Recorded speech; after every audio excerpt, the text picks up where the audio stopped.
దేవుని యొక్క వాక్యాన్ని చదువుకుందాం. మత్తయి సువార్త 3వ అధ్యాయము 13వ వచనం నేటి వాక్య ధ్యానం కొరకు మూలవాక్యంగా క్రొత్త నిబంధన గ్రంథంలో నుండి మత్తయి సువార్త 3వ అధ్యాయము 13వ వచనం.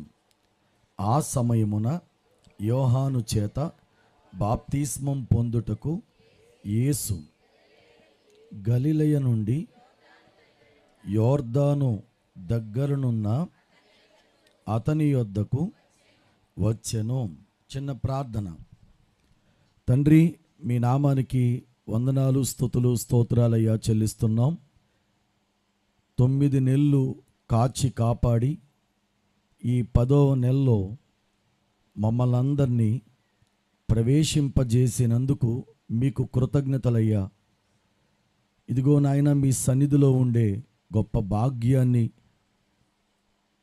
ఈ దినాన మీరు మాకు అనుగ్రహించినందుకు స్తోత్రాలు. వాక్యాన్ని ధ్యానం చేస్తున్నాం నాయన, మీరు మాతో మాట్లాడండి, మమ్మల్ని బలపరచండి. యేసు నామమున అడిగి వేడుకొనుచున్నాను తండ్రి, ఆమేన్. పరిశుద్ధ గ్రంథాలు పైకెత్తి పట్టుకుందాం. నీ వాక్యమే నన్ను బ్రతికించెను, బాధలలో నెమ్మదినిచ్చెను. నీ వాక్యమే బాధలలో నెమ్మదినిచ్చెను. కృపా సత్య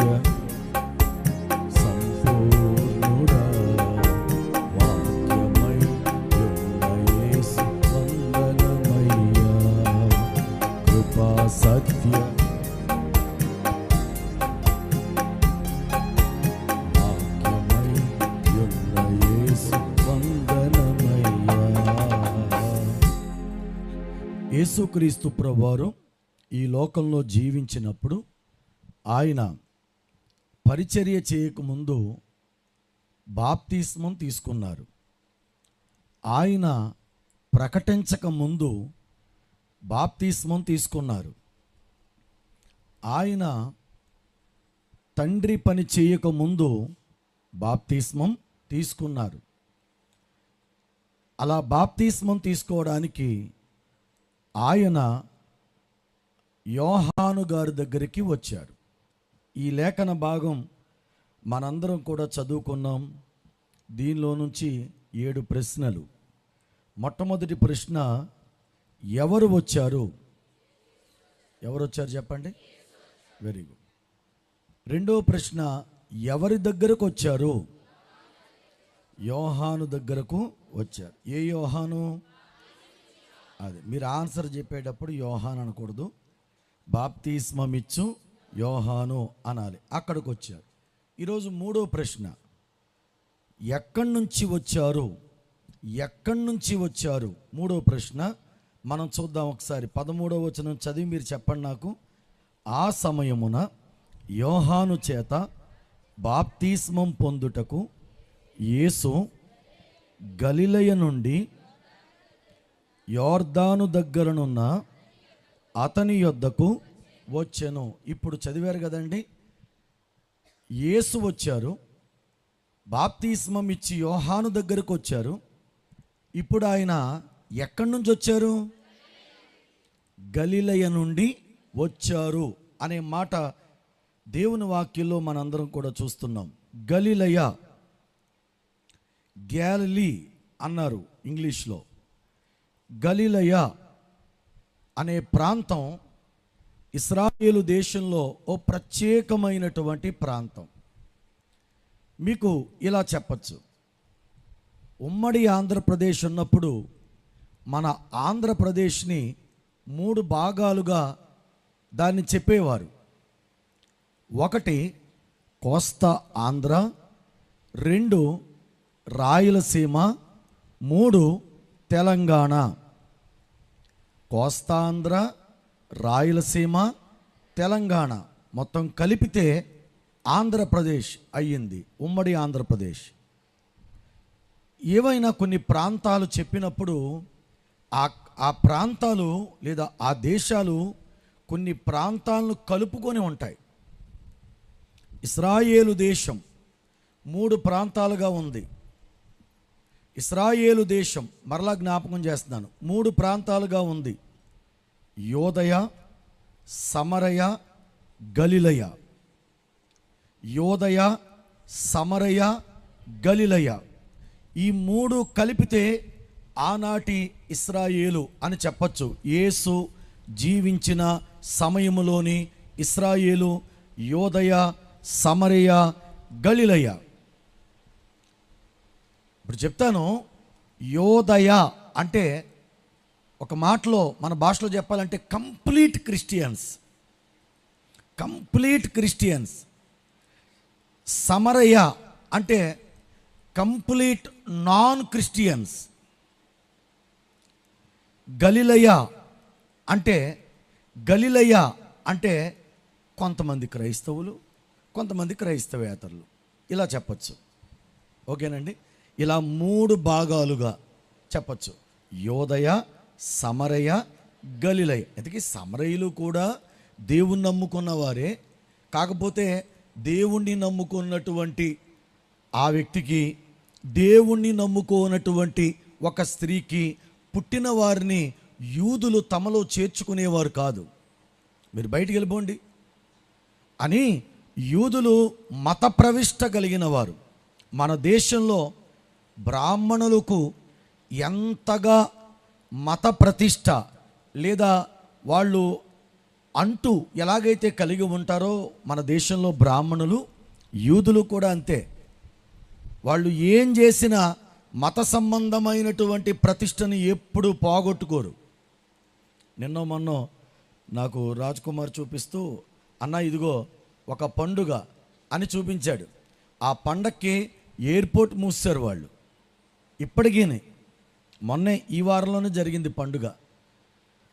ఎయిర్పోర్ట్ మూసారు, వాళ్ళ కార్యక్రమాలన్నీ ఆపేశారు. ఎందుకంటే వాళ్ళకి మతం అంటే చాలా ఇష్టం. దేవుడు ఏం చెప్పాడో అది అక్షరాలా చేయడం అంటే చాలా ఇష్టం. అక్షరాలా, మళ్ళీ మీకు జ్ఞాపకం చేస్తాను, అక్షరాలా చేయడం అంటే చాలా ఇష్టం వాళ్ళకి. అటువంటి మత ప్రవిష్ట కలిగినటువంటి యూదులు, వాళ్ళలోంచి ఒక పురుషుడు మరి యొక్క దేవుణ్ణి నమ్ముకొని యూదేతర స్త్రీని పెళ్లి చేసుకున్నప్పుడు వాళ్ళకు పుట్టే సంతానాన్ని యోదయలో ఉండనిచ్చేవారు కాదు, వారితో ఉండనిచ్చేవారు కాదు. అటువంటి వారు అందరూ ఉండే ప్రాంతమే సమరయ. వాళ్ళని అసలు యూదులు ఒక మాటలో చెప్పాలంటే చాలా తక్కువ క్యాస్ట్ లాగా చూసేవారు, చాలా తక్కువగా చూసేవారు వాళ్ళు. ఇక గలిలయ అంటే యూదులు ఉండేవారు, అన్యజనులు కూడా ఉండేవారు. అది గలిలయ. ఓకేనండి. ఇప్పుడు యేసుక్రీస్తు ప్రభువారు ఎక్కడి నుంచి వచ్చారు? గలిలయ నుండి వచ్చారు అని దేవుని వాక్యంలో మనం చూసాం.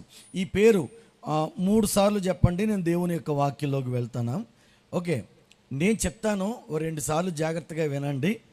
గలిలయ. ఓకే, ఇంకోసారి నేనే చెప్తాను, గలిలయ. ఓకే, ఇప్పుడు మీరు 3 సార్లు చెప్పండి ఈ పేరు. ఓకే, గలిలయ. Okay, very good. గలిలయ ఈ పేరుకి అర్థం వృత్తం. అంటే వృత్తం అంటే ఏంటి? సర్కిల్. చూసారా, తెలుగును చెప్పడానికి ఇంగ్లీష్ వాడాల్సి వస్తుంది. ఈ రోజుల్లో ఉన్న వాళ్ళకి తెలుగు అర్థం కాక, తెలుగు అర్థం కావాలంత ఇంగ్లీష్లో చెప్తేనే కానీ అర్థం కాని పరిస్థితి. ఓకే, వృత్తం అని అర్థం, ప్రాంతం అని అర్థం, జిల్లా అని అర్థం, వలయం అని అర్థం. నేను ఈ అర్థాలకి అర్థాలు చెప్పను ఇంకా. ఓకే, మీరందరూ బాగా గుర్తుపెట్టుకోండి. వృత్తం, ప్రాంతం, జిల్లా, వలయం అనే అర్థాలు ఉన్నాయి. మనం చాలా విషయాలు చెప్పుకోవాలి కాబట్టి నేను ఇక్కడతో ఈ అర్థాలు ఆపేస్తున్నాను. గలిలయ అనేది ఇశ్రాయేలు దేశములోని 3 ప్రాంతాల్లో ఒక ప్రాంతం అని చెప్పాను ఇప్పటిదాకా. యోదయ, సమరయ, తర్వాత ఏంటి చెప్పండి? గలిలయ కదా. మొత్తం 3 ప్రాంతాలు. గలిలయలో మిక్స్డ్ జనాంగం ఉన్నారు. యేసుక్రీస్తు ప్రభు ఎక్కడి నుంచి వచ్చారంటే బాప్తీసం తీసుకోవడానికి మిక్స్డ్ జనాంగం ఉన్నటువంటి ప్రాంతం నుంచి యేసయ్య బాప్తిస్మం తీసుకోవడానికి వచ్చారు. దాంట్లోంచి కూడా మనం కొన్ని పాఠాలు నేర్చుకోవచ్చు. ఆయన వచ్చిన ప్రాంతంలో నుంచి కూడా కొన్ని పాఠాలు మనం నేర్చుకోవచ్చు. గలిలయ అంటే పాత నిబంధన గ్రంథంలో ఎలా ఉందో నేను మీకు ఒకసారి చూపిస్తాను. చూడండి, గలిలయ రాజుల మొదటి గ్రంథం 9వ అధ్యాయం, రాజుల మొదటి గ్రంథం 9వ అధ్యాయం 11 నుంచి 13 వచనాలు. సొలొమోను, ఆ పేజ్ నెంబర్ 289, పేజ్ నెంబర్ 289 చదువుదాం. సొలొమోను, అండర్లైన్ చేయండి. గలిలయ దేశం అంటే ప్రదేశం అని మనం అర్థం చేసుకోవాలి. దేశం అంటే మనం అనుకున్నట్లుగా భారతదేశం, చైనా దేశం అని అర్థం కాదు. బైబిల్ గ్రంథంలో కొన్నిసార్లు దేశం అని ఉన్నప్పుడు దాన్ని ప్రదేశం, ప్రాంతం లేదా జిల్లాగా మనం చూడాలి. సొలొమోను గలిలయ దేశమందున్న చదవండి 20 పట్టణములను, ఎన్ని పట్టణాలను చెప్పండి, 20 పట్టణములను హీరాముకు అప్పగించెను. హీరాము సొలొమోను తనకిచ్చిన పట్టణములను చూచుటకు తూరు నుండి రాగా అవి అతని దృష్టికి అనుకూలమైనవిగా కనబడలేదు గనుక, నా సహోదరుడా, నీవు నాకిచ్చిన ఈ పట్టణములు ఏ పాటివి అనెను. నేటి వరకు వాటికి కాబూల్ అని పేరు. ఓకేనండి. గలిలయ ప్రాంతం గురించి పాత నిబంధన గ్రంథంలో ఉన్నటువంటి ఒక సమాచారం. యేసుక్రీస్తు ప్రభువారు వచ్చిన ఆ ప్రాంతం ఏంటో మనందరికీ తెలియాలి. గలిలయ అనేటటువంటి ఈ ప్రాంతం పాత నిబంధన గ్రంథంలో సొలొమోను కాలంలో మనకి పరిశుద్ధాత్మ దేవుడు రాయించారు. సొలొమోను మందిరం కట్టాలి అనుకున్నారు. ఆ సమయంలో సొలొమోను కొంతమందిని సహాయం అడిగాడు. దానిలో తూరు రాజు అయినటువంటి హీరాము అనే ఆయన ఉన్నాడు. ఆయన కబురు పెట్టి, నా తండ్రి మందిరం కట్టాలనుకున్నారు, ఆయన కట్టలేకపోయారు, నేను మందిరం కట్టాలనుకుంటున్నాను, దయచేసి మీ సహాయం నాకు కావాలి అని అడిగాడు ఆయన. మీరు ఇక్కడ ఒక మాట గమనించాలి. రాజుగారికి ఒకరి సహాయం అవసరమైంది. దేవుడు ఒక మనిషికి ఇంకో మనిషిని ఈ భూమి మీద తోడుగా ఎందుకు పెట్టాడు అంటే, నీకు ఇంకో మనిషి దగ్గర నుంచి సహాయం అనేది అవసరం. చాలామంది మనుషులు ఇలా అనుకుంటారు, ఏమనంటే నాకు ఎవ్వరి అవసరం లేదు, నాకెవ్వరు సహాయం చేయాల్సిన అవసరం లేదు, ఇలా అనుకుంటారు. కానీ అది దేవుని వాక్యం చెప్పే సత్యం కాదు. చాలామంది దేవుణ్ణి నమ్ముకుని మూర్ఖభక్తి చేసేవాళ్ళు కొంతమంది ఉంటారు. దేవుణ్ణి నమ్ముకొని వాళ్ళు ఎలా ఉంటే మనకెందుకు, కానీ దేవుణ్ణి నమ్ముకొని కూడా కొంతమంది మూర్ఖభక్తి చేసేవాళ్ళు ఎలా ఉంటారంటే, నేను, నా భార్య, నా పిల్లలు, నా కుటుంబం, నా మందిరం, నా ప్రార్థన, అంతేనండి, నేను ఇంకెవరిని నేను పట్టించుకోను, నాకు అనవసరం అంటారు. నాకు నా దేవుడు ఉంటే చాలండి, ఇంకా ఎవరు నాకు అవసరం లేదు అనుకుంటారు. అంటే అర్థం ఏంటంటే, ఒక మనిషి మీద ఆధారపడమని దేవుడు చెప్పడు, కానీ ప్రతి మనిషికి ఈ లోకంలో ఇంకొక మనిషి యొక్క తోడు అవసరం. అది గమనించాలి. రాజైన ఆ రాజుకి ఇంకొకరి సహాయం అవసరం వచ్చింది. మూర్ఖభక్తి చేసేవాళ్ళు ఎప్పుడు దేవుణ్ణి, బైబిల్ని లేదా తమ కుటుంబాన్ని మాత్రం పట్టించుకొని మిగిలిన వాళ్ళెవరిని కూడా పట్టించుకొని, ఇది మూర్ఖభక్తి. క్రైస్తవ్యంలో ఇటువంటి మూర్ఖభక్తి చాలా ఉంది, చాలామందిలో ఉంది. భక్తి ముదిరిపోతే ఇలా తయారవుతారు. తొండం ముదిరిపోతే ఊసరవెల్లి అయిందంట.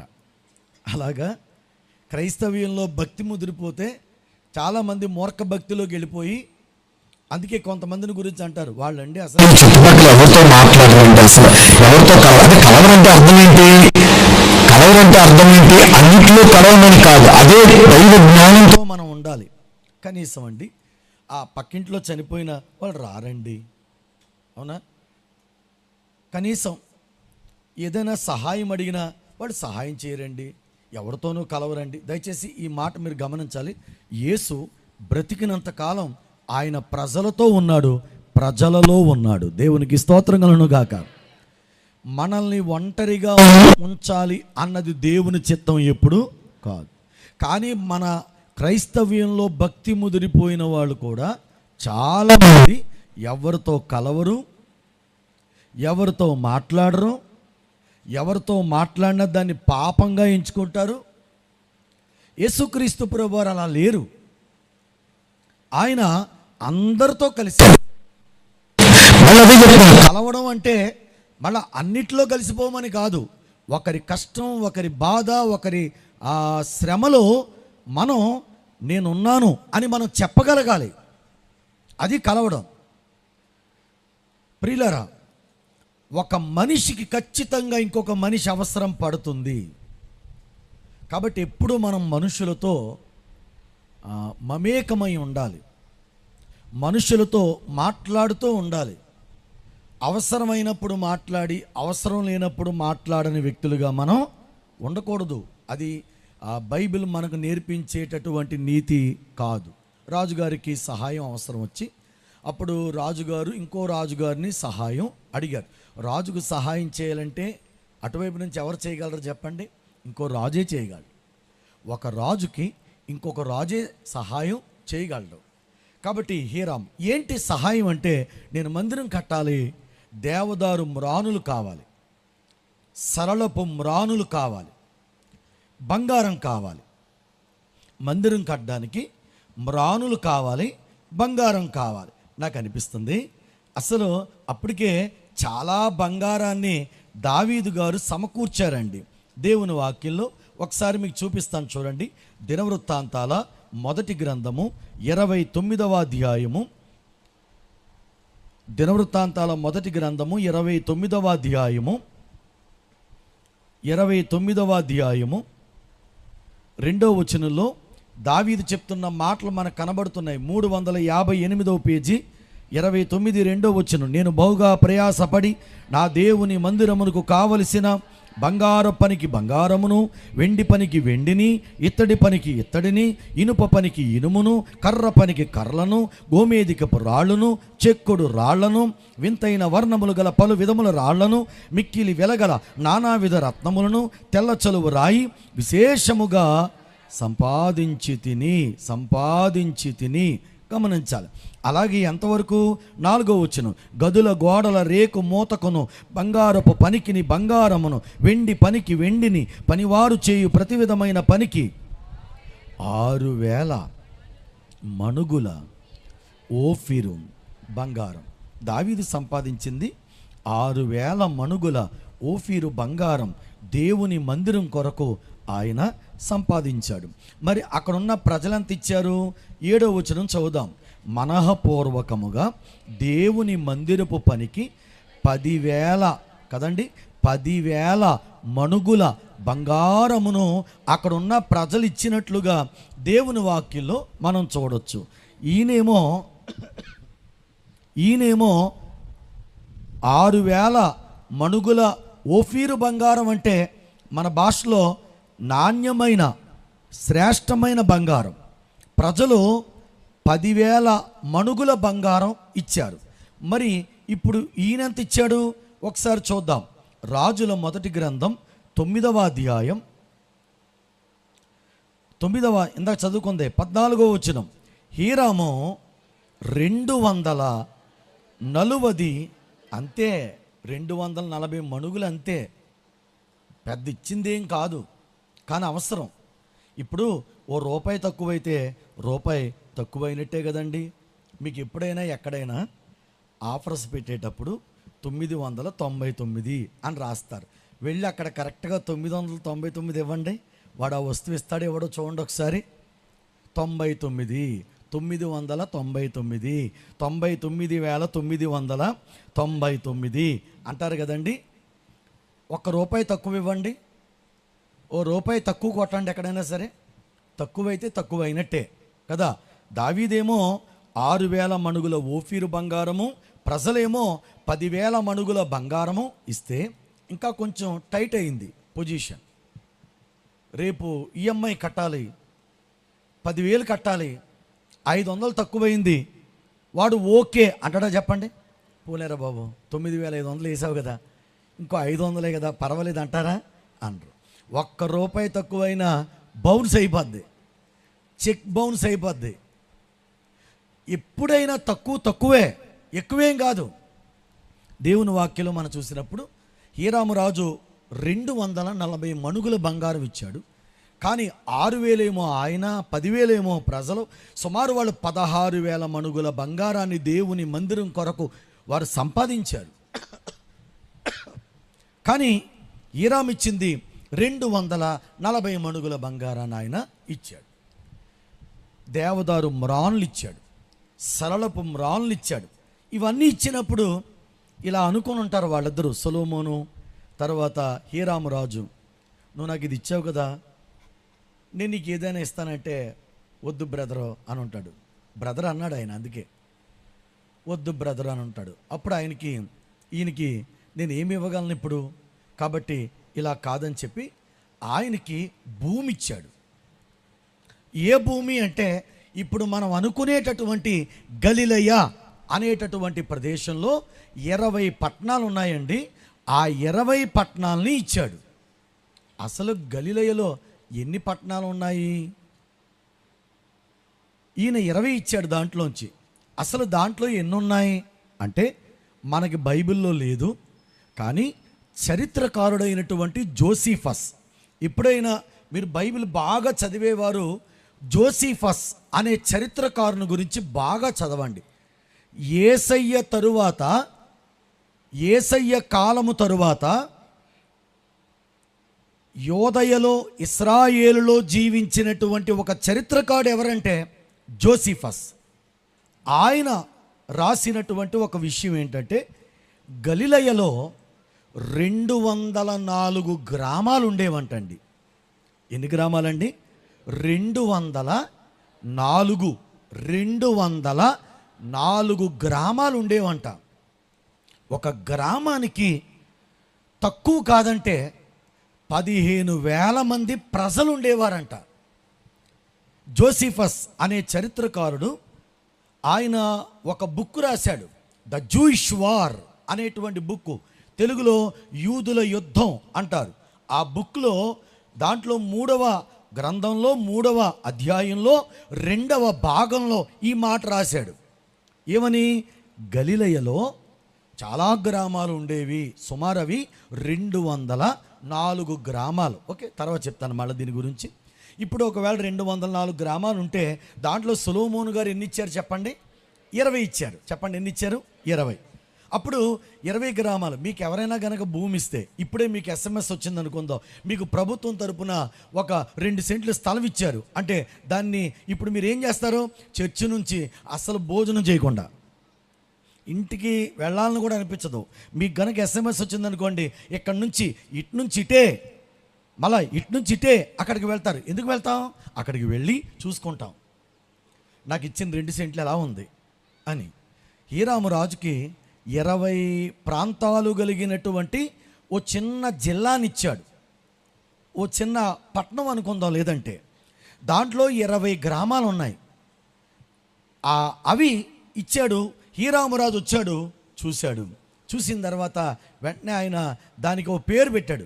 ఆ 20 పట్టణాలకి ఓ పేరు పెట్టాడు. ఆ పేరు ఏంటంటే కాబూల్ అన్నాడు. కాబూల్ అన్నాడు.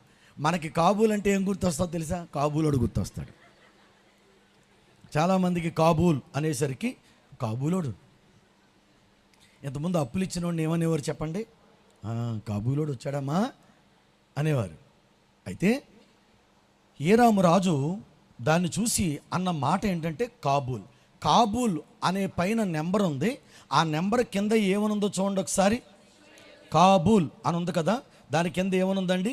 నిష్ప్రయోజనము. ఏమనుందండి?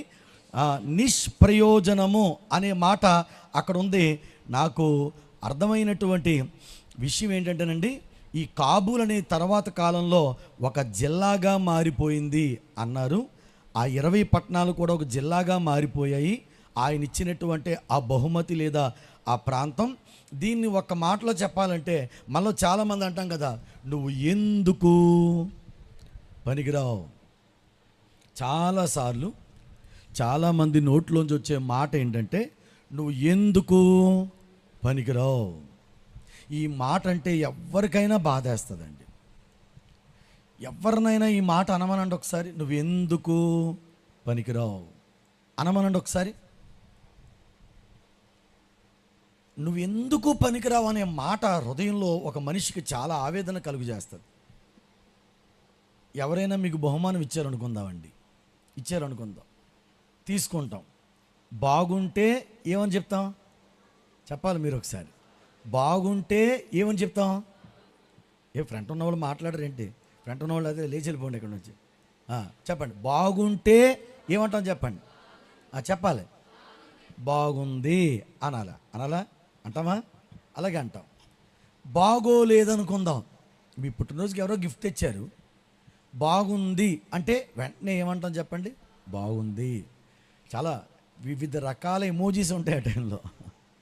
బాగుందనుకోండి, చాలా రకాలైన ఆ గుర్తులు మన ముఖంలో కనబడితే వావ్, ఎక్సలెంట్, చాలా రకాలైనటువంటి ఎక్స్ప్రెషన్స్ పెడతాం. బాగోలేదనుకుందామండి, బాగోకపోతే బాగోలేదు అని చెప్తామండి. వాళ్ళతోటి గిఫ్ట్ ఇచ్చారు ఎవరో, బాగుంటే బాగుందని చెప్తాం, బాగోపోతే మన సంస్కారం అది, నిజంగా మన గొప్పతనం. బాగోలేదు అని ఎవరితో చెప్తామో తెలిసి అందరితో చెప్తాం, ఆడతో తప్ప. బాగుంటే బాగుందని వాళ్ళతోనే చెప్తాం, బాగుంది, చాలా బాగుంది, మీరు ఇచ్చిన గిఫ్ట్ సూపర్, అసలు ఆ ఫోన్ కానీ, లేదంటే మీరు ఇచ్చినటువంటి ఆ సోఫా కానీ, మీరు ఇచ్చినటువంటి ఆ వస్తువు కానీ చాలా బాగుందండి అంటాం బాగుంటే. బాగోకపోతే వాళ్ళకి చెప్పం, అందరికీ చెప్తాం. ఏమని? మన వాళ్ళు బహుమతి ఇచ్చారు, అస్సలు బాగాలేదు, ఆ ఇల్లు ఏమి ఇల్లు, ఆ వస్తువు ఏం వస్తువు, ఆ ఫోన్ ఏ ఫోను.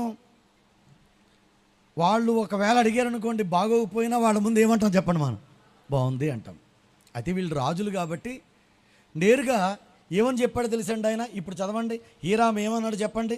ఆ బహుమానం తీసుకున్న తరువాత ఆయన అన్నటువంటి మాట 9:13.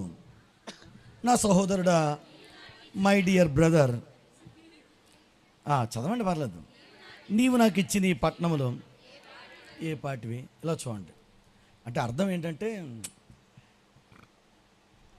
ఓ సహోదరుడా, ఇవి ఏ పాటివి, ఈ పనికిరాని, నేను నీకు ఇచ్చిన దేవదారు మ్రానులు, సరళపు మ్రానులు, బంగారం, వాటితో పోలిస్తే ఈ పట్టణాలు గొప్పవి కాదు, పనికిరానివి, నిష్ప్రయోజనకరమైనవి. ఇది తెలుగు భాష. దాన్ని మనకు అర్థమయ్యేలా చెప్పాలంటే పనికిరానివి నువ్వు నాకు ఇచ్చావు అని మళ్ళా తిరిగి ఆయన ఇచ్చేశాడు. మళ్ళీ వీటిని ఎందుకంటే చూశాడు బాలేదు పట్టణాలు, తిరిగి ఇచ్చేశాడండి. మళ్ళీ తిరిగి ఎక్కడుంది ఆ మాట? దినవృత్తాంతాల మొదటి గ్రంథము 8వ అధ్యాయము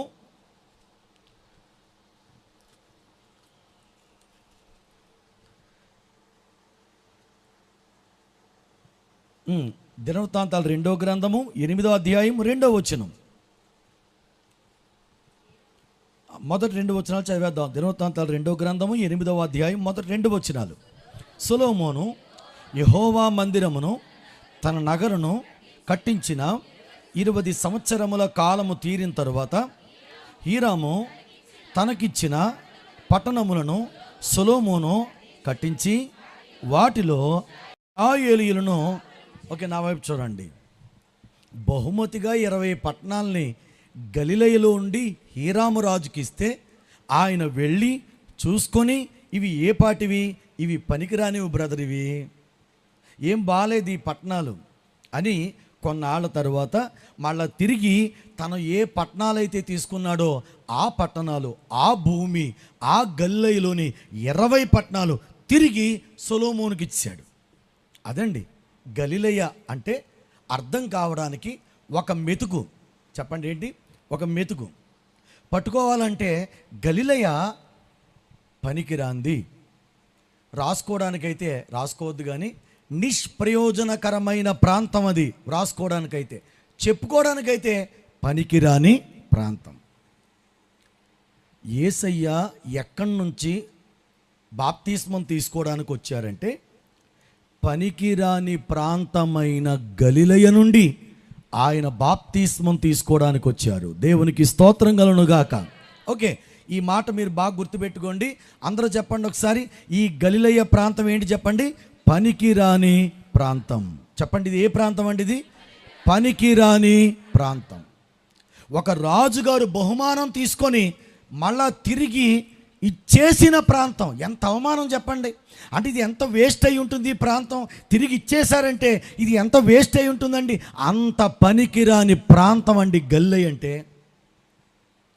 నెంబర్ 1. నెంబర్ 2, నేను ఈ మాటల తర్వాత నేను మీకు వివరిస్తాను. 2, గలిలయ అంటే పాత నిబంధన గ్రంథంలో ఏంటి? యెషయా గ్రంథం 9వ అధ్యాయం 1వ వచనం. యెషయా గ్రంథం 9వ అధ్యాయం 1వ వచనం. 9 1వ వచనం. అయినను వేదన పొందిన దేశం మీద మబ్బు నిలవదు.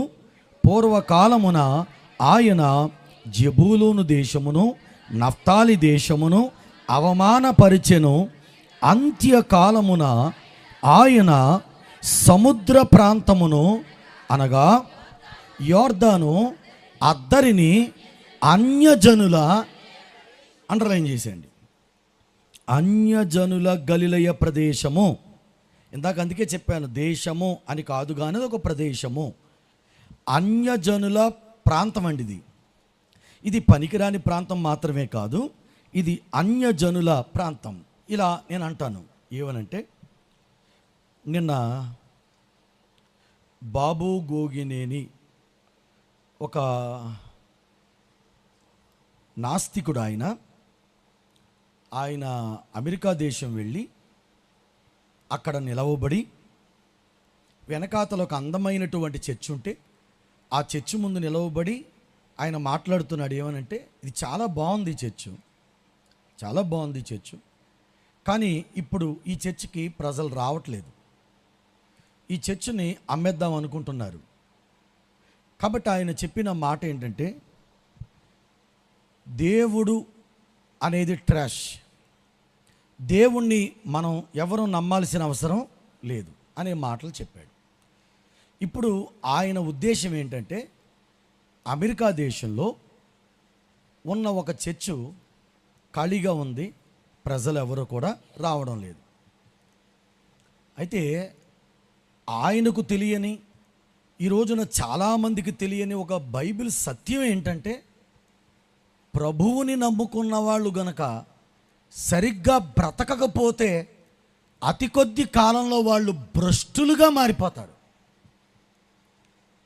ఒకరోజు మంట మండిన వారే మంటారిపోయి బొగ్గులాగా మారిపోతారు. అది అమెరికా కావచ్చు, ఆఫ్రికా కావచ్చు, ఆస్ట్రేలియా కావచ్చు, ఇంగ్లాండ్ కావచ్చు, అది ఏదైనా సరే కావచ్చు. అమెరికా దేశం దేవుని కొరకు ఒక రోజున మంట మండిన ప్రాంతం. కానీ ఎప్పుడైతే వేషధారణ, ఎప్పుడైతే పాపము కొరకైనటువంటి స్వేచ్ఛ, వీటన్నిటినీ అమెరికా దేశం అనుమతించిందో, నా చిన్ననాడు నేను ప్రసంగాలు వినేటప్పుడు చాలామంది ప్రసంగికులు చెప్పేవారు వాక్యంలో ఏమనంటే అప్పటికి అమెరికా చాలా గొప్ప, 93, 94, 95 ఆ టైంలో అమెరికా ఇప్పటికీ చాలా గొప్పే, అప్పటికి అమెరికా ఇంకా చాలా గొప్ప.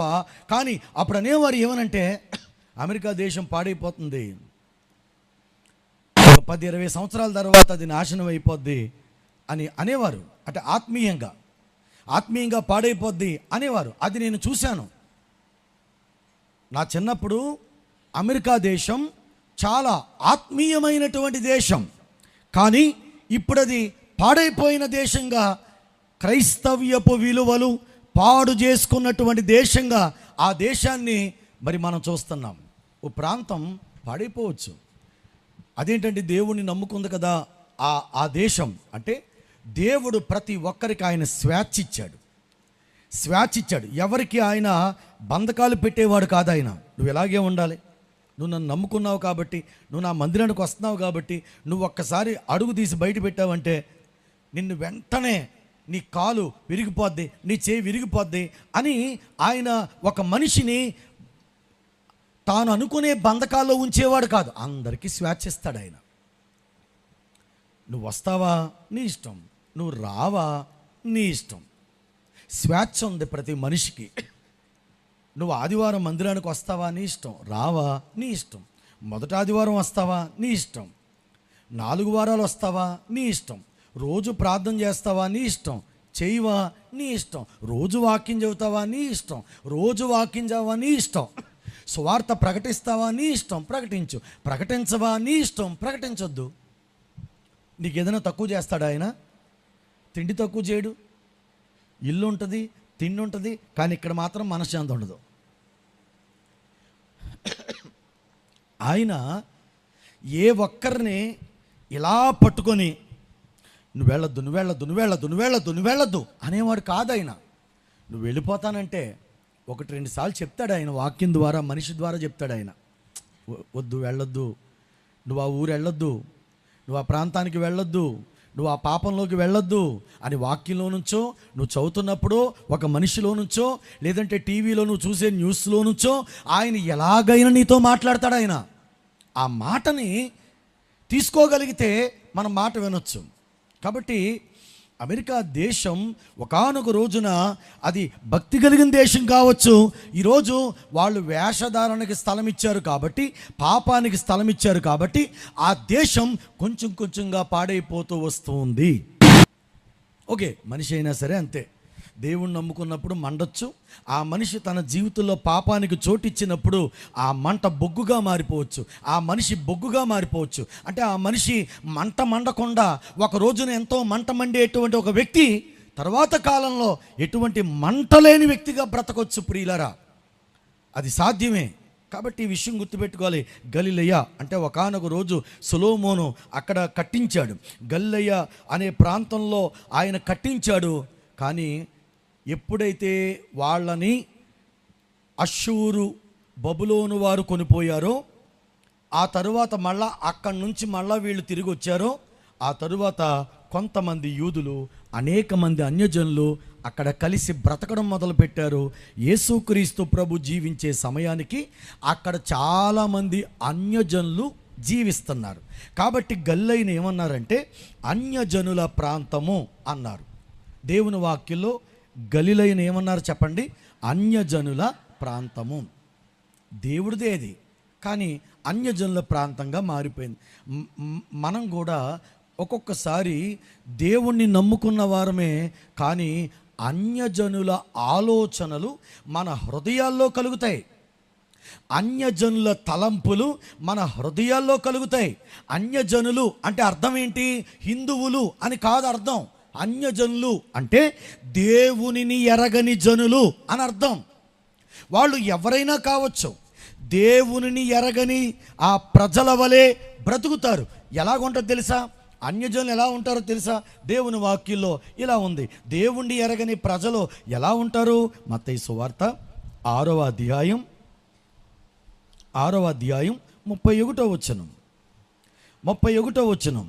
కాబట్టి ఏమి తిందుమో, ఏమి త్రాగుదుమో, ఏమి ధరించుకుందుమో అని చింతింపకుడి, అన్యజనులు వీటన్నిటి విషయమై, అంటే అర్థం ఏంటి తెలుసా అండి? ఏమి తిందుమా, ఏమి త్రాగుదుమా, ఏమి ధరించుకుందుమా అని తినడం గురించి, త్రాగడం గురించి, లేదంటే ఈ లోక సంబంధమైనటువంటి ఆ ముఖ్యమైన అవసరాలను గురించి చింతించకూడదు. ఆలోచించవచ్చు, చింతించకూడదు. చింతించడం అంటే అది నాకు లేదు, అది నాకు ఎందుకు లేదు అనేటటువంటి ఒక చింత ఒక మనిషి హృదయంలో కలిగినప్పుడు ఆ చింత ఆవేదనగా మారిపోద్ది.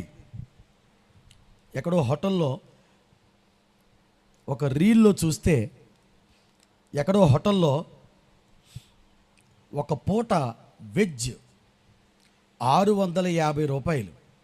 ఎంతండి? 630 ఎన్నో వెరైటీలు, 30 వెరైటీలు. తింటామా మనం అసలు? 30 వెరైటీలు 650 రూపాయలు. నిజం చెప్తున్నాను, మీరే గనక అటువంటి హోటల్కి వెళ్ళినప్పుడు అక్కడ 30 వెరైటీలు చూసినప్పుడు ఏమనిపిస్తుంది? ఆ 30 వెరైటీలు చూసినప్పుడు ఇది కదా భోజనం అంటే, ఇది కదా భోజనం అంటే, ఇది కదా టిఫిన్ అంటే. ఒకసారి ఒక చిన్న యవనస్తుల పాస్టర్స్ మీట్ పెట్టారు రాజమండ్రిలో. వెళ్ళినప్పుడు అక్కడ టిఫిన్ ఆర్డర్ ఇచ్చారు. ఒక్కొక్క మనిషికి సుమారు 600 ఎంతో చెల్లిస్తున్నారు. ఫస్ట్ నేను వెళ్ళి ఏదో 2 వేసుకొని వస్తే అప్పుడు మా అయ్యగారు పక్క నుండి అన్నారు, తిన్నానా, 600 రూపాయలు ఇస్తున్నాం, తినకపోతే బాగోదన్నారు. అంతే. 600 అనేసరికి 120 రూపాయలు ప్లేటు భోజనంకే, ఫుల్ మీల్స్కే 120 రూపాయలకి న్యాయం చేసేటువంటి జీవితం అంది. 600 రూపాయల పైన అనేసరికి ఎంత తింటామండి? ఎంత తింటాం? ఉదయం గరి ఇడ్లీ ఎన్నో, అసలు ఫ్రూట్స్లో అన్ని రకాలు, టిఫిన్స్లో అన్ని రకాలు, మొత్తం మొలకల దగ్గర నుంచి అన్నీ ఉన్నాయి అక్కడ. ఎన్ని తింటాం చెప్పండి? మనం ఎన్ని తినగలం చెప్పండి ఆ టిఫిన్లో? అటువంటి చోటకి వెళ్ళినప్పుడు చాలామంది అనుకోవచ్చు, ఇది కదా టిఫిన్ అంటే. భోజనానికి వెళ్ళినప్పుడు అనుకోవచ్చు, ఇది కదా భోజనం అంటే అనుకోవచ్చు. రోజు తినండి, అజీర్తి వచ్చి అలాగే తినండి రోజు అన్ని వెరైటీలతో. ఏమైపోతాం? అరగక జీర్ణాశయం పాడైపోయి జీర్ణకోశ సంబంధమైనటువంటి సమస్యలు వచ్చి నాశనం అయిపోతాం. దేవుడికి తెలుసు ఎప్పుడు ఇవ్వాలో, ఎప్పుడు ఇవ్వకూడదో, ఎప్పుడు పెట్టాలో మనకి, ఎప్పుడు ఆయన పెట్టకూడదో. ఏదైనా సరే నీకు ఇవ్వాలా ఇవ్వకూడదా దేవునికి తెలుసు. కానీ దేవుణ్ణి ఎరగని జనులు అంటండి వీటన్నిటి విషయమై విచారిస్తారు. అదే అన్యజనులు అంటే. అన్యజనులు అంటే ఏదో మీరు చూస్తున్నట్లుగా, అయ్యి బాబాలు బొట్లు ఎట్టుకున్నారండి, అంత అన్యజనులు అండి, వాళ్ళు 3 బొట్లు ఎట్టుకున్నారండి, ఏ అన్యజనులు అండి బాబా వాళ్ళు అనుకుంటారు. దేవుని వాక్యం చెప్తుంది, నువ్వు కూడా ఏం తిందువా, ఏం త్రాగుదువా, ఏం ధరించుకుందువా అని నువ్వు ఆలోచిస్తున్నావా, చింతిస్తున్నావా? మరి నువ్వు కూడా అన్యజనుడివే కదా. వాళ్ళు ఎవరినో నువ్వు అన్యజనుడివి అన్నప్పుడు, చింతించినప్పుడు, నీలో చింత ఉన్నప్పుడు, నువ్వు ఇంకా ఇహలోక సంబంధమైన ఆ తిండి గురించి, ఈ లోక సౌఖ్యాల గురించి నువ్వు బాధపడుతున్నప్పుడు నువ్వు కూడా దేవుణ్ణి ఎరగని అన్యజనుడివే కదా నువ్వు. అందుకు ఈరోజు చాలామంది దేవుణ్ణి నమ్ముకున్న వారే ఈ గల్లేలాగా, కానీ అన్యజనుల ప్రాంతంగా అది పేరు తెచ్చుకుంది. ఈరోజు చాలామంది ఇంకా అన్యజనులుగానే బ్రతుకుతున్నారు. నువ్వు అలా బ్రతుకుతున్నావా? ఒకవేళ దేవుని నమ్ముకొని కూడా ఇంకా అన్యజనుని వలె ఆలోచిస్తున్నావా, చింతపడుతున్నావా, బాధపడుతున్నావా? దేవుడు నీకు తోడుగా ఉన్నాడు. అటువంటి విషయాల్లో ఆయన చెప్పే మాట చింతించవద్దు. Praise the lord. అందుకే ఒక ఆమె పాట పాడతారు, అంశుమతి మేరీ గారు, చింతించనేలా చింతించనేలా అంటారు. అవునా? అన్నా సరే నేను చింతిస్తూనే ఉంటాను. మీరు వెళ్ళిపోండి అర్జెంటుగా, నేను చింతిస్తూనే ఉంటారు అంటారు. ఓకే, 2 మాటలు చెప్పాను. ఈ 2 ఒకసారి నేను మీకు అర్థమయ్యేలా తర్వాత చెప్తాను. ఓకే, నెంబర్ 1, ఇది ఏ ప్రాంతం చెప్పండి? గలిలయ, పనికిరాని ప్రాంతం. 2, గలిలయ అన్యజనుల ప్రాంతం. పనికిరాని ప్రాంతం, అన్యజనుల ప్రాంతం. కానీ దేవునికి ఎంత అద్భుతమైన ప్రణాళిక ఉందో అండి ఆ ప్రాంతం మీద. దేవునికి స్తోత్రకలను గాక. దేవుని వాక్యం చదివినప్పుడు పాత నిబంధన కొత్త నిబంధన కలిపి చదివేటప్పుడు చాలా ఆనందం కలుగుతుంది. పాత నిబంధనలో ఇది ఒక పనికిరాని ప్రాంతం, నిష్ప్రయోజనకరమైన ప్రాంతం. పాత నిబంధన గ్రంథంలో ఇది ఒక అన్యజనుల ప్రాంతం. కానీ క్రొత్త నిబంధన వచ్చేసరికి దేవుడు ఆ ప్రాంతాన్ని ఎలా ఎన్నుకున్నాడో మీకు చూపిస్తాను. రండి, దేవుని వాక్యంలో మత్తయి సువార్త 2వ అధ్యాయం, మత్తయి సువార్త 2వ అధ్యాయం 22, 23 వచనాలు ఇలా వ్రాయబడ్డాయి. ఓకే, అయితే అన్న వాళ్ళందరూ నా వైపు చూడండి ఇప్పుడు. ఓకే, అయితే ఎందుకైతే అయితే అని ఉంది అక్కడ. అయితే అని అక్కడ ఎందుకు ఉందంటే ప్రియులరా, యేసుక్రీస్తు ప్రభువారికి 2 సంవత్సరాల వయసు లోపు ఉన్నప్పుడు తూర్పు దేశపు జ్ఞానులు వచ్చి బంగారం సాంబ్రాణి బోళం సమర్పించి వాళ్ళు వెళ్ళిపోయిన తర్వాత రాజు ఆగ్రహించి ఆ రాజు 2 సంవత్సరాల లోపు వయసు ఉన్నటువంటి పిల్లలందరినీ కూడా ఆయన చంపేయమని చెప్తాడు. అప్పుడు ఆ దేవుని దూత ప్రత్యక్షమై, యోసేపు నువ్వు ఎక్కడెక్కడా ఉండొద్దు, ఐగుప్తు దేశానికి వెళ్ళిపో అని చెప్పడం జరిగింది. ఐగుప్తు దేశానికి యోసేపు, మరియా, అలాగే 2 సంవత్సరాల ఆ చిన్న బాలుడైనటువంటి యేసయ్య ఐగుప్తు దేశానికి వెళ్ళిపోయాడు. ఏ రాజు అయితే చంపాలనుకున్నాడో వాడే చచ్చాడు. గుర్తుపెట్టుకోండి, ఎప్పుడైనా కుళ్ళు ఉన్నవాడు వాడే చస్తాడు, అన్యాయం చేసేవాడు వాడే చస్తాడు, దుర్మార్గం ఉన్నవాడు వాడే చస్తాడు, అక్రమాలు చేసేవాడు వాడే చస్తాడు. గుర్తుపెట్టుకోండి, మనం ఎవరిని చంపాల్సిన అవసరం లేదు, మనం ఎవరిని కూడా కాలు పట్టుకొని లాగాల్సిన అవసరం లేదు. ఎవడు అన్యాయం చేశాడో వాడే చస్తాడు, ఎవడు కుళ్ళోడో వాడే చస్తాడు, ఎవడు అక్రమాలు చేస్తాడో వాడే చస్తాడు, ఎవడు పీడించుకొని దుర్మార్గునిగా జీవిస్తున్నాడో ఆ దుర్మార్గమే వాడిని చంపేస్తుంది, ఆ అన్యాయమే వాడిని చంపేస్తుంది, ఆ అక్రమమే వాడిని చంపేస్తుంది. ప్రియులారా, ఈ మాట మనం ఇప్పుడు గమనించాలి. యేసయ్య చంపాలనుకున్నవాడు వాడే చనిపోయాడు. ఇప్పుడు చనిపోయాడు కదా అని వాళ్ళు వెంటనే వచ్చేసారు. ఎక్కడికి? యేసు బేత్లెహేములో పుట్టారు. దావీదు పట్టణమందు నేడు రక్షకుడు మీ కొరకు పుట్టి ఉన్నాడు. దావీదు పట్టణం ఏంటండి? బేత్లెహేము. బేత్లెహేం ఎక్కడుంది? యోదయలో ఉంది. అందుకే అన్నారు, ఏమను తెలుసా, ఓ శాస్త్రులారా, యేసు ఎక్కడ పుడతాడు అని చెప్పడిగితే వారు చెప్పారు, యోదయ బేత్లెహేములోనే. అంటే బేత్లెహేం ఇంకోటి ఉంది, అందుకే యోదాలో ఉన్న బేత్లెహేములోనే అన్నారు. కోరుకొండ నరసాపురం, పాలకొండ నరసాపురం, అంతేనా?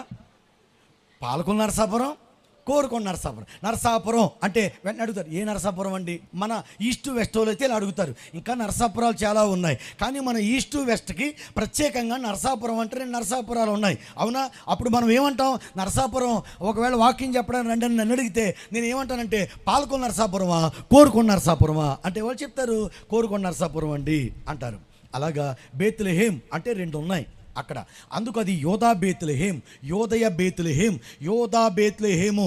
అయితే ఇప్పుడు యోధాకు వెళ్ళాలి వాళ్ళు, కానీ యోధా ప్రాంతాన్ని వాళ్ళ అబ్బాయి పరిపాలిస్తున్నాడు, అర్కేలా. వీళ్ళు అక్కడికి రాగానే తెలుసుకున్న విషయం ఏంటంటే, అడిగారు, తెలుసుకుంటారు కదండి మామూలుగా, చిన్నపిల్లవాడు యేసయ్య 4 సంవత్సరాల వయసు వచ్చేమో ఒకవేళ ఆ సమయానికి ఒకవేళ ఆయన్ని తీసుకొని వస్తూ ఉన్నప్పుడు కనుక్కుంటారు కదండి, ఈరోజు చనిపోయాడు కదా, బాగానే ఉందా, యోధా ప్రాంతం అంతా బాగానే వెళ్తున్నాడా అని చెప్పారంటే వాళ్ళు చెప్పారు, వాళ్ళ నాన్నకంటే దారుణం అండి బాబాడు అన్నారు. వాళ్ళ నాన్న నోట్లోంచి ఊడి పడినట్టుగా వాడి మూర్ఖత్వం ఏంటంటే బాబా అన్నారు. అప్పుడు వెంటనే ఆయన ప్రార్థన చేశాడు. మీరు గుర్తుపెట్టుకోవాలి, క్రైస్తవ్యంలో మూర్ఖ భక్తి అనేది ఉండకూడదు. ఎలాగా? అదే మనం ఉన్నామనుకో ఏం చేస్తామో తెలుసా? ఏంటి? ఈయన యేసు, ఈయన రక్షకుడు, ఈయన దేవుడు, ఈయన నేను కన్నాను కాబట్టి ఈయన తీసుకెళ్తే ఆడేం చేస్తాడు అని చెప్పి మనమైతే యోధా బేత్లెహేముకు తీసుకెళ్ళిపోదు. కానీ అక్కడ యోసేపు సమాచారం తెలుసుకొని ఆయన ప్రార్థన చేశాడు. ఆయన ప్రార్థన చేసినప్పుడు ఇప్పుడు చదవండి, అయితే అన్నారు కదా మీరు. ఇప్పుడు అయితే గట్టిగా అర్కేలాయు చెప్పాను కదా, అర్కేలా అట్టిపండు కాదు. ఓకే, అర్కేలా ఆయన పేరు. అర్కేలాయు తన తండ్రి అయిన హేరోదునకు ప్రతిగా యోదయ దేశము ఏలుచున్నాడని విని అక్కడికి వెళ్ళవరచి స్వప్నమందు దేవుని చేత బోధింపబడిన వాడై, అదండి అండర్లైన్ చేయండి, గలిలయ ప్రాంతములకు వెళ్ళి, గలిలయ అండర్లైన్ చేయండి. ఇప్పుడు ఆయన ప్రార్థన చేయకుండా దేవుని కార్యం జరుగుతుందంటే జరగదు ఎప్పుడూ కూడా. మీరు ప్రార్థన చేయాలి, అన్ని విషయాల్లో కూడా మీరు ప్రార్థన చేయాలి. ఒక ప్రాబ్లం వచ్చినప్పుడు ఎక్కడికి వెళ్ళాలి అనేది ఆయనకు ఆలోచన వచ్చింది. మూర్ఖంగా వెళ్ళిపోలేదు, మూర్ఖ భక్తి అందుకే చేయకూడదు. పుట్టిన ఆ శిశువు పేరు ఏం పేరు? యేసు. నేను యేసును తీసుకెళ్ళి యోదయ బేత్లెహేములో పెంచుతాను, ఎవడు అడ్డొస్తాడో చూస్తాను అన్న మూర్ఖ భక్తి యోసేపులో లేదు. మన బైబిల్ మనకి అటువంటి మనస్సును నేర్పకూడదు. ఓకేనండి, నేను చెప్తాను, బైబిల్ చాలా మందిలో ఇటువంటి మూర్ఖమైనటువంటి ఆలోచనలు పెంచేదిగా లేదు. ప్రార్థన చేస్తే కల వచ్చింది, కల్లో దేవుడిచ్చిన ఆలోచన, కల్లో దేవుడిచ్చిన ఆలోచన అక్కడికి వెళ్ళొద్దు, గలిలయకి వెళ్ళండి. యాక్చువల్గా అప్పటికి గలిలయ అంటే ఏంటి? పనికిరాని ప్రాంతం. అప్పటికి గలిలయ అంటే ఏంటి? అన్యజనుల ప్రాంతం. దేవుడు ఎన్నుకున్నాడు పనికిరాని ప్రాంతాన్ని గొప్ప ప్రాంతంగా చేయడానికి. దేవుడు ఎన్నుకొని ఆ స్థలానికి వెళ్ళాడండి ఆయన. దేవునికి స్తోత్రం కలుగునుగాక. బా, పనికిరాని ప్రాంతం అది, కానీ యేసయ్యను అక్కడికి తీసుకెళ్ళారు. గలిలయ ప్రాంతం దేవుడు బాల్యకాలములో స్వప్నమందు బోధించబడి వెళ్ళినటువంటి ఆ ప్రాంతం అండి అది. ఆ ప్రాంతం చాలా విషయాలు నేను మీకు చెప్పగలను దాని గురించి, కానీ ఒక మాట చెప్పేస్తాను ముగింపుగా ఈ వాక్యానికి. ఆ గలిలయ అంతటిలో 30 లక్షల మంది ప్రజలు ఉండేవారు. సుమారు జోసిఫస్ అంచనా ప్రకారం సుమారు 30 లక్షలు. 204 గ్రామాలు, ఒక్కో గ్రామంలో 15,000 మంది సుమారుగా ఉండేవారు. ఎక్కువ తక్కువ, కొన్ని గ్రామాలు తక్కువ కూడా ఉండొచ్చు. గలిలయలో చాలా శ్రేష్టమైన ప్రాంతాలు ఉన్నాయి. యేసయ్య వచ్చిన తరువాత గలిలయ యొక్క కథ మారిపోయింది. యేసయ్య వచ్చిన తరువాత, యేసయ్య అక్కడ పెరిగిన తరువాత గలిలయ గురించి చాలా మంది తెలుసుకున్నారు. అయిపోయింది. Praise the lord. ఎలాగా అంటే మీ అందరికి బాగా తెలుసు, యేసుక్రీస్తు ప్రభువారు నీళ్లను ద్రాక్షారసంగా మార్చాడు. ఎక్కడ? కానా. అవునా?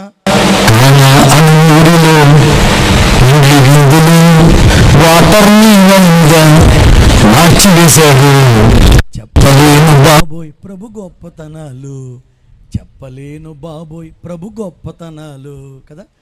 ఆ కానా గలిలయలోని ప్రాంతమే. ఓకే, గలిలయ ఆ తర్వాత ఎలా మారిందో చూడండి. పనికిరాని ప్రాంతం యేసు పెరిగిన ప్రాంతంగా, యేసు పరిచర్య ప్రాంతంగా మారిపోయింది. దేవునికి స్తోత్రం కలుగునుగాక. హల్లెలూయా. పెరిగిన ప్రాంతం, పరిచర్య ప్రాంతం మీ అందరికి బాగా తెలుసు. నాయీను విధవరాలి కన్నీరే కలచింది నా ప్రభువా నీ హృదయం,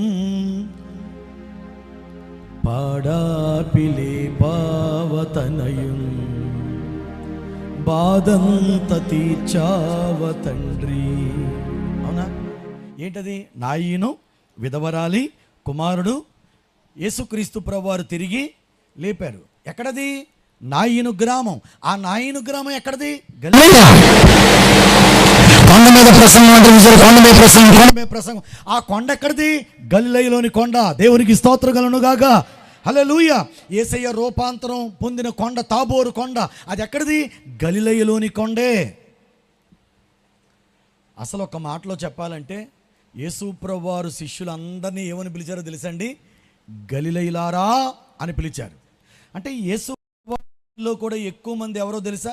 గలిలయులు. ఎక్కడుందా మాట? దేవుని వాక్యంలో మీరు చూడొచ్చు. అపోస్తుల కార్యముల గ్రంథము 1వ అధ్యాయము, అపోస్తుల కార్యముల గ్రంథము 1వ అధ్యాయము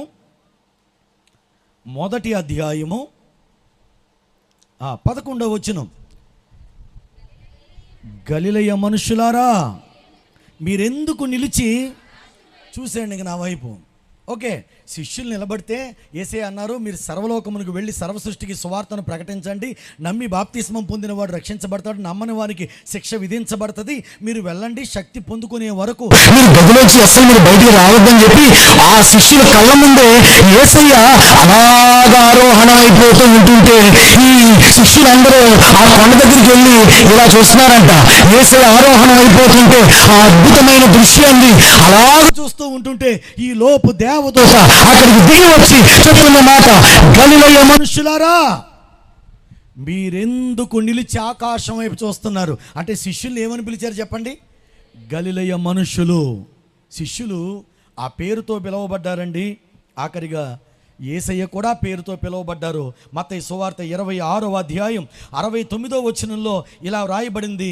మత్తయి సువార్త 26వ అధ్యాయము 69వ వచనంలో ఇలా వ్రాయబడింది. 26, 69.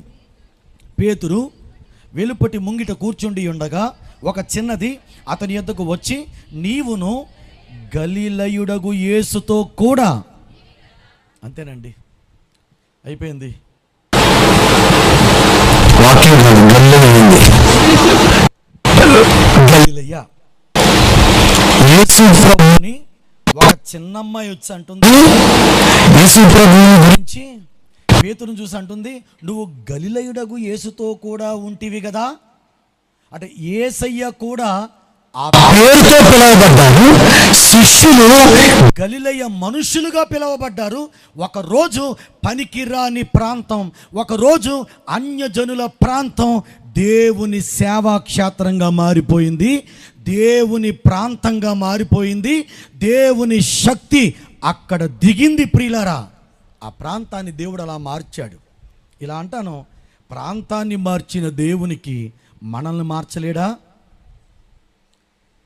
ఇక్కడ మీలో ఎవరైనా కానీ నేను పనికిరాను అన్నట్లుగా గనుకుంటే, మిమ్మల్ని ఎవరైనా కానీ, ఉదాహరణకి కొంతమంది భార్యలు భర్తలను అంటారు, నువ్వు పనికిరానోడు అయ్యా, నువ్వు పనికిరావు అంటారు. కొంతమంది యవనస్తులు ఎదుగుతుండగా వాళ్ళు చదువుకోలేకపోవడం, వాళ్ళ పరిస్థితులను బట్టి కొంతమంది అంటారు, నువ్వు పనికిరావు అంటారు. లోకం ఎప్పుడు అలాగే అంటుంది, నువ్వు పనికిరావు అంటారు. నువ్వు పనికిరావు అన్న నిన్నే దేవుడు పనికొచ్చే వ్యక్తిగా మారుస్తాడు ఆయన. Praise the lord.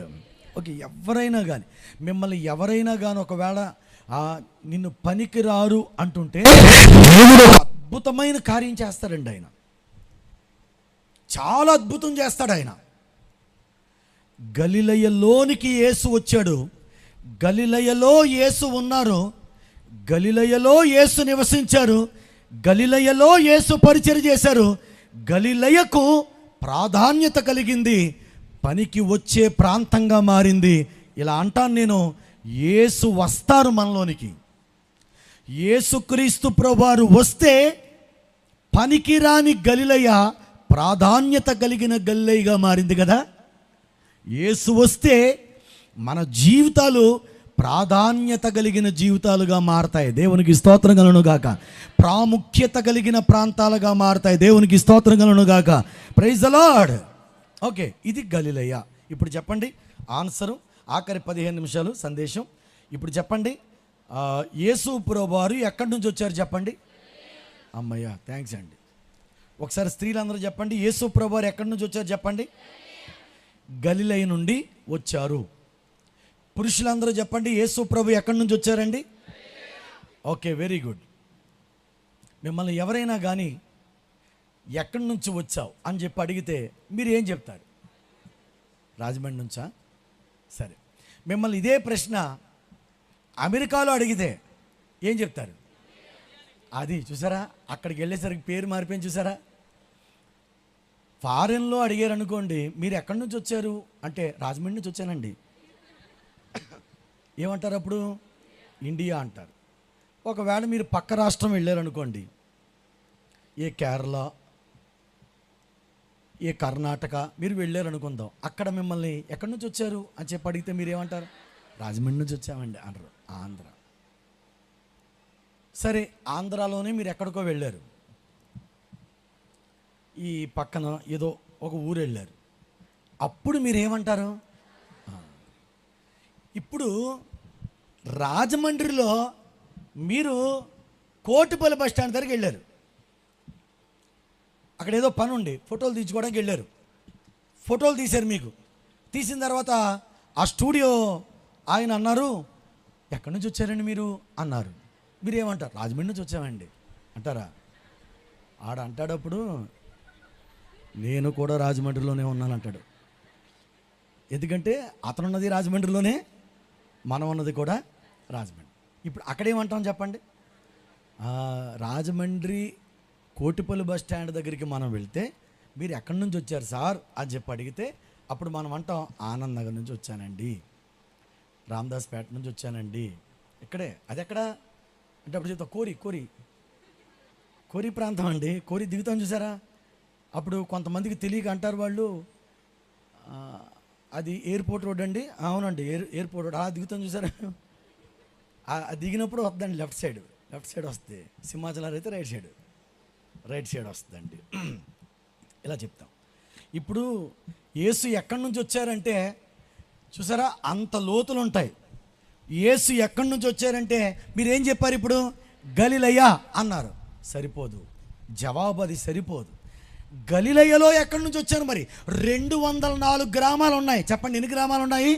జోసిఫస్ అనే చరిత్రకారుని ప్రకారము గలిలయలో 204 గ్రామాలు ఉన్నాయి. ఆ 204 గ్రామాల్లోంచి యేసు ఎక్కడి నుంచి వచ్చారంటే మనం ఆన్సర్ వెతుక్కోవాల్సిన అవసరం లేదు, బైబిల్లోనే ఉంది. చూడండి ఒకసారి, మార్కు సువార్త 1వ అధ్యాయం. ఎక్కడి నుంచి వచ్చారు యేసు ప్రభు అంటే మార్కు సువార్త 1వ అధ్యాయం 9వ వచనం. బైబిల్ ప్రశ్నలకండి బైబిల్లోనే జవాబులు ఉంటాయి మనకి. చదవండి. ఆ దినములలో యేసు గలిలయలోని నజరేతు నుండి వచ్చి యోర్దానులో యోహాను చేత, చూసారా ఎందుకు 4 సువార్తలు అనుకుంటాం మనం? ఎందుకు 4 సువార్తలు అంటే ఈ సువార్తల్లో లేని సమాచారం ఇంకో సువార్తలో ఉంటుంది, ఈ గ్రంథంలో లేని సమాచారం ఇంకో గ్రంథంలో ఉంటుంది. ఎందుకంటే 4 సువార్తలు? మత్తయి చాలు కదా, యోహాను చాలు కదా, లేకపోతే లూకా చాలు కదా. 4 ఎందుకు అంటే బైబిల్ బాగా చదివితే మనకు తెలుస్తుంది. మత్తయి చదివితే గలిలయలో నుండి వచ్చాడన్న విషయం మాత్రమే మనకు తెలుస్తుంది. మార్కు చదివితే గలిలయలోని నజరేతు నుండి వచ్చారు ఆయన. Praise the lord. అదండి, నేను 10 నిమిషాలు చెప్పేస్తాను నజరేతు గురించి. చాలా ఉంది కానీ 10 నిమిషాల్లో చెప్పేస్తాను. నా వెనక ప్రతి ఒక్కరు చెప్పండి ఒకసారి, గలిలయలోని నజరేతు.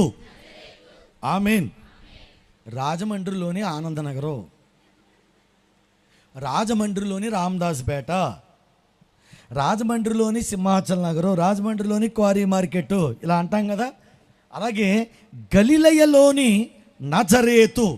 నజరేతును గురించి మనం చాలాసార్లు చెప్పుకున్నాం కాబట్టి నేను 2 మాటలు చెప్తాను నజరేతు గురించి. నజరేతు అనేది చాలా చిన్న గ్రామం అండి. అది అసలు మీకు పాత నిబంధన గ్రంథంలో ఎక్కడ నజరేతు అనేది ఎక్కడా మీకు కనిపించదు. అంత చిన్న గ్రామం అండి అది. 204 గ్రామాల్లో ఇలా చెప్పచ్చు, ఒక 200 గ్రామాల్లో 15,000 మంది ఉంటే ఓ 4 గ్రామాల్లో చాలా తక్కువ మంది ఉండేవారు. ఆ 4 గ్రామాలలో ఇది ఒకటి, చిన్న గ్రామాల్లో ఇదొకటి. నజరేతు అనే మాట నెడ్జర్ అనే మాటలోంచి వచ్చింది. హెబ్రీలో నెడ్జర్ అన్నారు, NETZER, నెడ్జర్ అన్నారు. దీనికి అర్థం చిగురు లేదా శాఖ అనర్థం. ఖురాన్లో దీన్ని యాన్ నాసిరా అన్నారు. ఖురాన్లో నజరేతుని యాన్ నాసిరా అన్నారు. NASIRA, యాన్ నాసిరా అన్నారు ఖురాన్లో. యేసుక్రీస్తు ప్రభువారిని అనుసరించే వాళ్ళని యేసయ్యని ఏమన్నారంటే అన్ నాసిరి అన్నారు, యాన్ నాసిరి అన్నారు. ఎందుకంటే ఆయన నజరేతులో పెరిగాడు కాబట్టి నజరేతు గ్రామవాసి అన్నారు. ఖురాన్లో క్రైస్తవుల్ని ఇలా అన్నారు, యాన్ ఆ నషారా అన్నారు, నషారా అన్నారు. నషారా అంటే అర్థం యాన్ నాసిరిని అనుసరించేవాళ్ళు, అంటే నజరేతుడైన యేసుని అనుసరించే వాళ్ళని నషారా అన్నారు. ఖురాన్లో అలా అన్నారు. నజరేత్ అనే ఆ పదం ఖురాన్లో ఉంది. యాన్ నాసిరా అన్నారు. యేసుక్రీస్తు ప్రభుని యాన్ నాసిరి అన్నారు. యేసుక్రీస్తు ప్రభు నమ్ముకున్న వాళ్ళని ఖురాన్లో నషారా అన్నారు. అంటే నజరేతు వాడిని అనుసరించే వాళ్ళు అన్నారు, నషారా. ఓకే, ఇప్పుడు దీని గురించి వచ్చిన మాట, 2 మాటలని చెప్పాను కదా సింపుల్గా. ఫస్ట్ మాట చిన్న గ్రామం. చెప్పండి ఏంటండి నజరేతు ఎటువంటి గ్రామం చెప్పండి. అందుకే ఇందాక నేను పాడాను స్టార్టింగ్లో, గలిలయ తీరానా. చూసారా, పెద్ద నావ కాదు. గలిలయ తీరానికి వెళితే చాలా నావలు ఉన్నాయి, కానీ యేసయ్య ఒక చిన్న నావను ఎన్నుకున్నాడు. ఆయన గలిలయ తీరానా చిన్న నావా యేసయ్య కొన్న నావా. యేసయ్య గలిలయకి వెళ్ళినప్పుడు ఆయన ఎన్నుకున్న నావ చిన్న నావ. యేసయ్య గలిలయ ప్రాంతాలకు వెళ్ళినప్పుడు ఆయన పెరగడానికి ఎదగడానికి ఆయన ఎన్నుకున్న ప్రాంతం పేరు నజరేతు. దేవునికి స్తోత్రం కలుగునుగాక. ఈ నజరేతు గ్రామంలో అప్పటికి సుమారు 200 మంది ఉండేవారంట, అంతే. ఆ లోపు యేసయ్య కాలం నాటికి ఇది ఎంత చిన్న గ్రామం అంటేనండి, మిగిలిన గ్రామాల్లో ఎంతమంది ఉండేవారు? సుమారు 15,000 మంది. కానీ నజరేతు గ్రామంలోనంటండి, నేను ఇంకా ఎక్కువే చెప్పాను, 200 అంటే ఇంకొంచెం ఎక్కువే చెప్పాను. నేను చదివిన దాని ప్రకారం 120 నుంచి 150 మంది ప్రజలు ఉండేవారని ఒక అంచనా ఉంది. సుమారు నేను అనుకుంటాను 200 మంది ప్రజలు ఉండొచ్చు. ఆ టైంలో 200 మంది ఉండొచ్చు. ఎంత చిన్న గ్రామం అది, చాలా చిన్నది. కొండల మధ్యలో విసిరివేయబడిన గ్రామంలో ఉండేదంట. చూడండి, ఇది ఇక్కడ వద్దు అనుకున్నప్పుడు ఏం చేస్తాం చెప్పండి మనం? ఇది ఇక్కడ వద్దు అనుకున్నప్పుడు ఏం చేస్తాం? విసిరేస్తాం. అలాగా చరిత్రకారులు దీన్ని ఎలా అన్నారంటే, వద్దు అనుకున్నప్పుడు ఒక రాయి విసిరేస్తే కొండల మధ్యలో ఎలా పడుతుందో ఈ గ్రామం కొండల మధ్యలో ఉండి ఎవ్వరికీ తెలియదంటండి. నజరేతు అనే గ్రామం, ఎవ్వరికీ తెలియని నజరేతు గ్రామాన్ని దేవుడు తాను ఎదగడానికి వాడుకున్నారు ఆయన. Praise the lord. నువ్వు కూడా చిన్న వ్యక్తివి అనుకోవచ్చు. నేను ఎవరికి తెలియదు, నా వల్ల ఎటువంటి ఉపయోగం లేదు, నేను చాలా చిన్న వ్యక్తిని అనుకోవచ్చు, నాది చాలా చిన్న కుటుంబం అనుకోవచ్చు. కానీ దేవుడు చిన్న వ్యక్తుల్ని ఆయన వస్తే గొప్ప వ్యక్తులుగా మారుస్తాడు ఆయన. దేవునికి స్తోత్రం. మొన్న ఒక దైవజనుని వద్దకు వెళ్ళినప్పుడు అక్కడ మన మధ్యలోకి వచ్చిన దైవజనులు డేవిడ్ రాజయ్య గారు, అమలాపురం పండు డేవిడ్ రాజు గారు అక్కడ కలిశారు. కలిసినప్పుడు మేము మాట్లాడుకున్నాం. ఆయనతో పాటు ఒక ఆయన వచ్చారు. ఆయన మాట్లాడారు.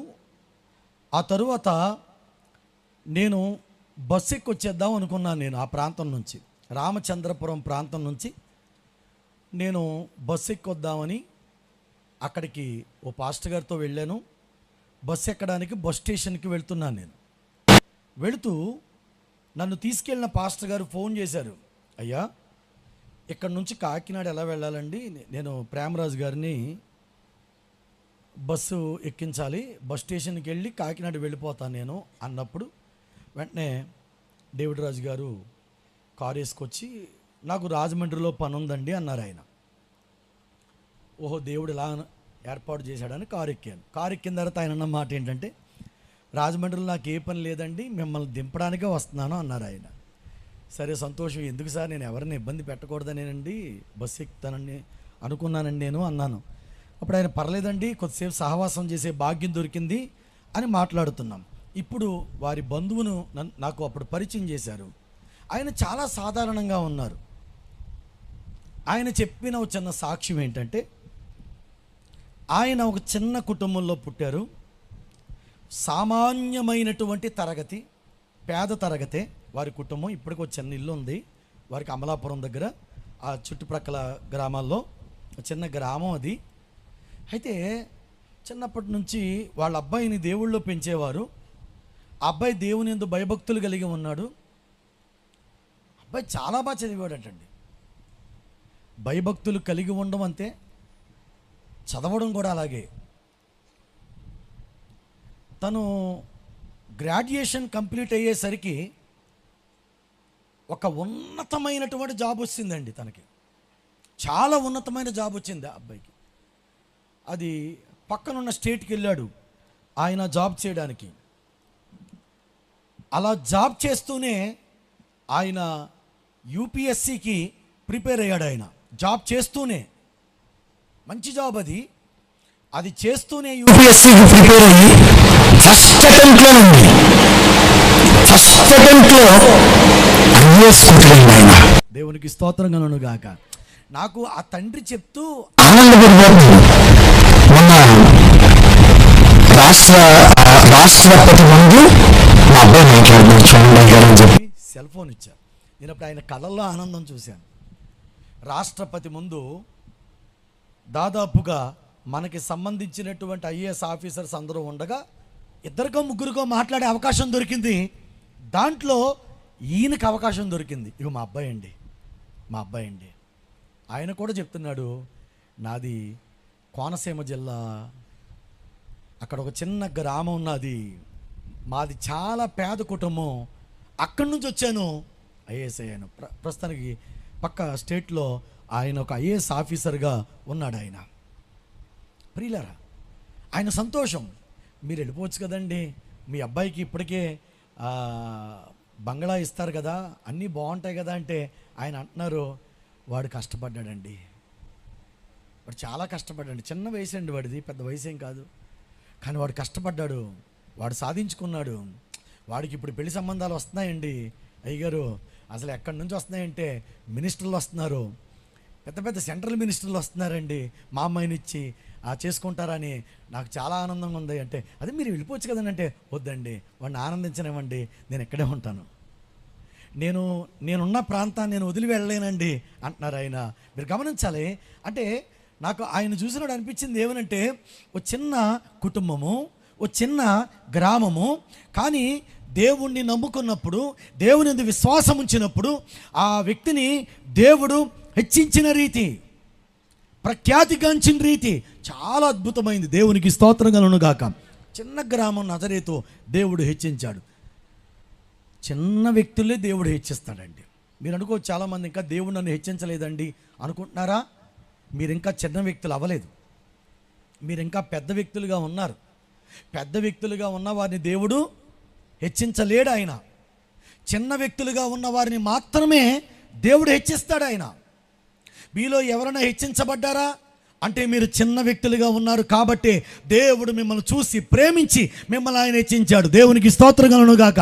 నిజమండి, చిన్నవారిని మాత్రమే నా దేవుడు హెచ్చించే దేవుడు ఆయన. చిన్న గ్రామాలని ప్రఖ్యాతి కలిగిన గ్రామాలుగా మార్చే దేవుడు అండి ఆయన. నజరేతుని నజరేయుడైన యేసు అన్నట్లుగా మార్చేశాడు ఆయన. అందుకే ఎన్ని పాటలు ఉన్నాయి చెప్పండి? నజరేయుడా, ఆమేన్. అవునా? అంటే అంతగా దేవుడు మార్చాడు. నజరేతు చిన్న గ్రామం దేవుడు గొప్ప గ్రామంగా మార్చాడు. నజరేతు ప్రసిద్ధి కాని గ్రామం లేదా మంచిది కాని ప్రాంతం, కానీ దేవుడు ఆ మంచిది కాని ప్రాంతంలో నుంచి పరిశుద్ధునిగా ఈ లోకంలోనికి ఆయన దిగి వచ్చాడు. ఈ ఒక్క రిఫరెన్స్ చదివేయండి, మనం ప్రార్థన చేసుకుందాం. యోహాను సువార్త 1వ అధ్యాయము 46వ వచనం. అందుకు నతనయేలు, నజరేతులో నుండి మంచిదేదైనా రాగలదా? మంచిది కాని ప్రాంతం నజరేతు, కానీ దేవుడు ఆ మంచిది కాని ప్రాంతం నుంచి వచ్చాడు. అందుకే ఓ పాట ఉంది, ఏ మంచి లేని నన్ను నువ్వు ఎన్నుకున్నావు ప్రభువా, ఎందుకో ఈ ఘోర పాపిని చేరదీశావు, ఏ మంచి నాలో లేదు, అయినా నీవు నన్ను కోరుకున్నావు. నిజమే, మంచి లేని మనల్ని మంచివారిగా నిలబెట్టే దేవుడు ఆయన. Praise the lord. అయిపోయింది. వెనకాతలు ఎక్కువ మాటలు జరుగుతున్నాయండి.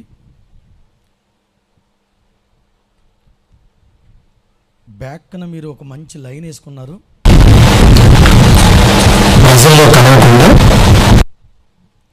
మాటలా ఉంటున్నాయి బ్యాక్ సైడు. మీరు సరిగ్గా వాక్యం వింటలేదని నాకు అనిపిస్తుంది.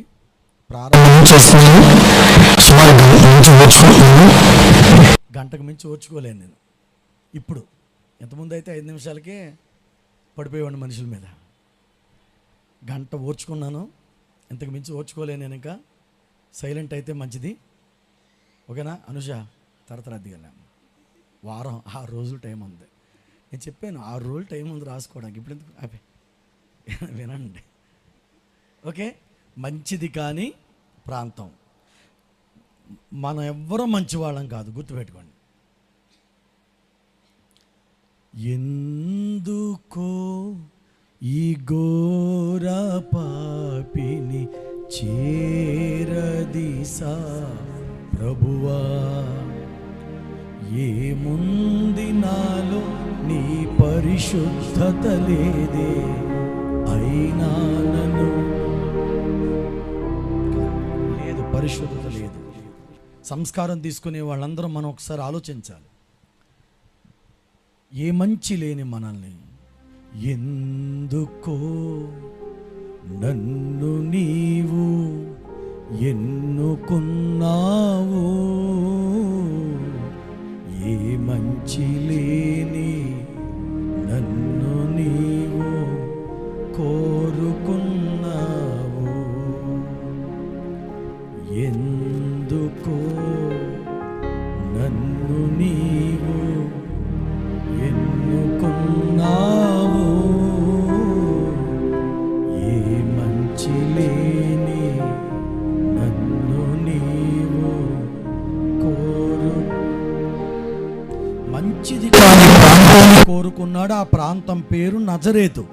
మంచిది కాని వ్యక్తిని కోరుకున్నాడు. ఆ వ్యక్తి పేరు నేను, ఆ వ్యక్తి పేరు మీరు. దేవునికి స్తోత్రములను గాక. నజరేతు గలిలయ ఏంటి చెప్పండి? పనికిరాని ప్రాంతం, అన్యజనుల ప్రాంతం. నజరేతు ఏంటి చెప్పండి? చిన్న గ్రామం, మంచిది కాని ప్రాంతం. ఈ 2 ప్రాంతాలని దేవుడే ఆత్మతో నింపి గలిలయను గాని నజరేతును గాని ఆయన మార్చిన రీతి చాలా అద్భుతమైంది. కాబట్టి ఈరోజు ఇక్కడ కూర్చున్న మీ జీవితాల్లో దేవుడు ఆయన తన కార్యాన్ని చేయడం మొదలు పెడితే మన జీవితాలు చాలా అద్భుతంగా ఉంటాయి. గలిలయలాగా అందంగా మారిపోద్ది, నజరేతులాగా ఫేమస్ అయిపోద్ది. దేవుడు నీ జీవితాన్ని ఆయన పట్టించుకోవాలని ఎప్పుడూ ఆశపడుతున్నాడు ఆయన. కానీ మనం దొరకాలి ఆయనకి, ఆయన మన జీవితంలోనికి రావాలి. ఖచ్చితంగా ఆయన కార్యం చేసే దేవుడు ఆయన. ఇక్కడ కూర్చున్న మనందరినీ కూడా గలిలయలాగా నజరేతులాగా నడిపించే దేవుడు మన దేవుడు. ఆమేన్.